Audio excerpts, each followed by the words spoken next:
There's been much discussion lately in Fort Worth as to whether there is a need for more low-cost housing here.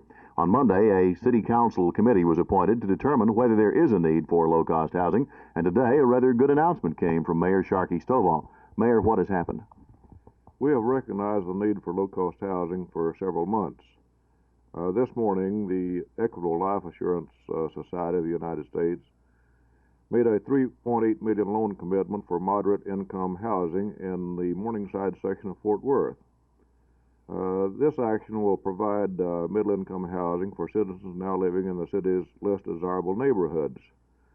The thing that appeals to the council of the city of Fort Worth most of all is the fact that this is an apartment type housing project combined with a cluster housing or condominium type housing, whereby they will provide full recreational facilities, a community recreational facility with Little League baseball facilities, 4 swimming pools.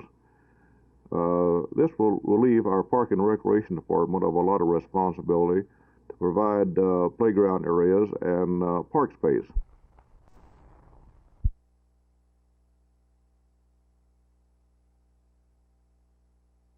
We have a letter from Mrs. Roy W. Greer in which she expresses concern with the situation at the White Rock Lake Spillway following rains when there are excessive amounts of water coming across the spillway. Her concern is that she sees people, particularly boys, wading, and she has fear that they will be washed down the stream and be injured or actually drowned. The park board also is concerned with what you call our attention to, Mrs. Greer.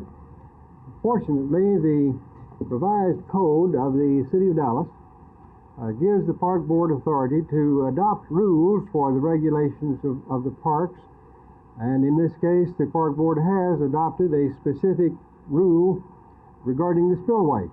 And that rule, which appears in volume 14 of the official minutes of the park board, page 471, says this, and it directs that this regulation be posted at the spillway.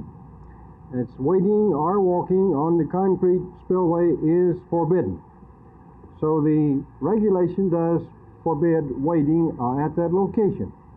Now, it isn't possible, of course, to keep a patrolman or a watchman on the site there at all times, but at critical situations, such as exist today, there is a park patrolman on duty. He's been on duty all day, and as a matter of fact, a city policeman is working with him.